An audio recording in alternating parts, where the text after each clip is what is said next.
मोनसे दौरान कबावनो नों जुदि 5 कोटी 50 लाख जुदि आरो बेयावनो 2 कोटी 3 कोटी 3.5 कोटी जुदि मोनसे खामानियाव जुदि बहननानै जुदि जाबाय थायोबा तेव प्रमाण करि दियो दुरान काप खुंनायनि जाउनावहाय रां जाख्ल'दों होननाय नैबे भिडिअखौ आं थांनाय साननैसो सिगाङाव नोंथांमोननि गेजेराव हयथ' होदोंमोन।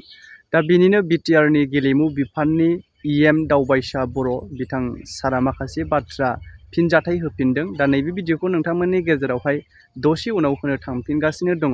दा बिनि सिगां मोनसे खौरांखौसो नोंथांमोननि गेजेराव होग्रोनो सानो। बर'नि मुंदांखा बयजोंबो सिनायजानाय रबि नार्जारी जाय डिरेक्शन प्रडिउसार आरो प्लास एक्टरबो बिथाङा मोनसे 60 लाखनि एबभ मोनसे सावथुन दिहुननो थांगासिनो बा सावथुना आबुङैनो जाबाय। मैयानि समावहाय ट्रेलारखौबो बिथाङा हगारनानै होबाय जे बिथांनि नैबे 60 लाखनि जेनाखि एबभ थांनाय मोनसे थैसाम सावथुन बियो थारै बर' रायजो राजाफोरनि गोसोखौ बोनो हागोन बेखौ जोङो मिजिंथिनो हायो।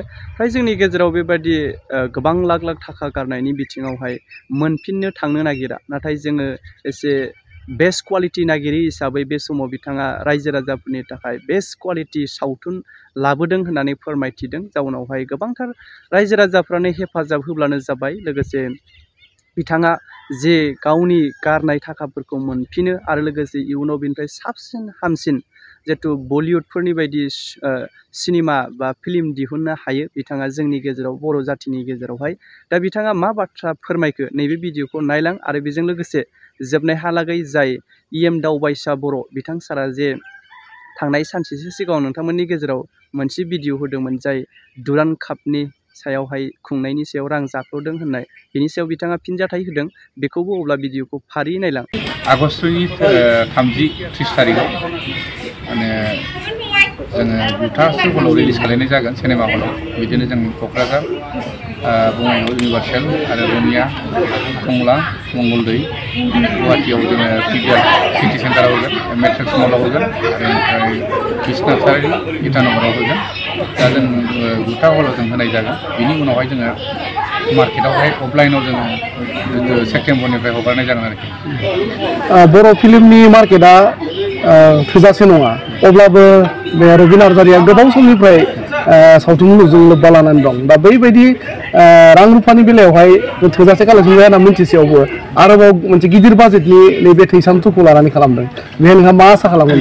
नङा, आसा खालामनाया बेनो मुभिया जुदि माने मोजां जायोब्ला, मोजां क्वालिटि जायोब्ला, रायजोखौ जुदि गोजोन होनो हायोब्ला निश्चय जोंनि मुभियाव सोलिगोन आरो कालेक्सनाबो जागोन। थांनाय बोसोरावसो जोङो गिदिर बाजेटनि मुभि ओंखारदोंमोन।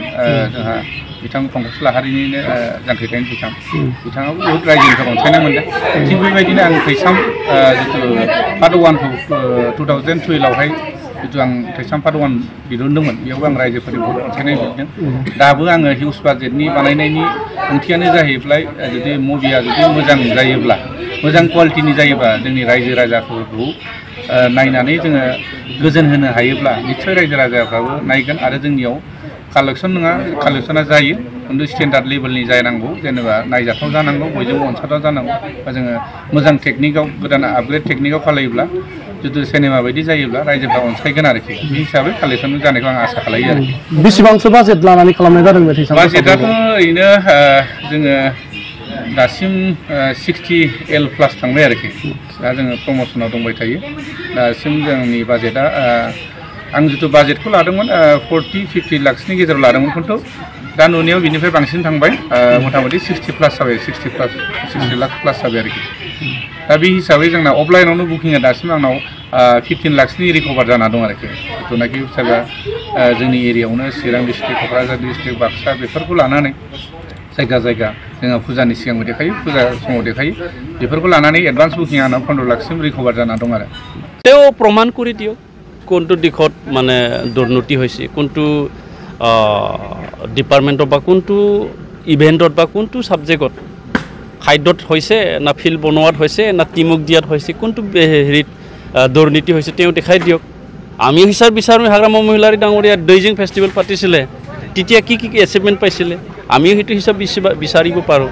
এইটো আমি প্ৰমোদ বড়ো ডাঙৰীয়াৰ নেতৃত্বত বিটিআৰত শান্তি ঘূৰি আহিছে, তাৰ বাবে ইয়াত ISPL বুলি নহয়, দুৰণ কাপ বুলি নহয়, ইয়াত নলেজ ফেষ্টিভেল হৈ গৈছে, লিটাৰেচাৰ ফেষ্টিভেল হৈ গৈছে, এছিয়ান খ' ইয়াত খেল হৈ গৈছে, তো ডাঙৰ ডাঙৰ ইভেণ্টবিলাক ইয়াত হৈ আছে।